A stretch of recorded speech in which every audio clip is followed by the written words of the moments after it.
កណៃជុំម៉ាសាក៏ជប់ខាងស្រីចោតខាងប្រុសថាបានលួចទូរស័ព្ទបង្កមានការភ្ញាក់ផ្អើលចុងក្រោយខាងស្រីសងសំណងទៅខាងប្រុសវិញ 50,000 រៀលចាយ៉ាងណាចេះ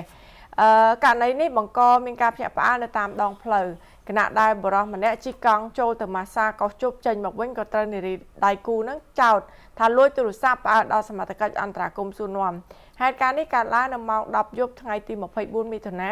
ឆ្នាំ 2025 កន្លែងម៉ាសាកោះជប់មួយកន្លែងអត់មានយីហោដែលស្ថិតតាមបណ្ដោយផ្លូវ 371 សង្កាត់ដង្កោ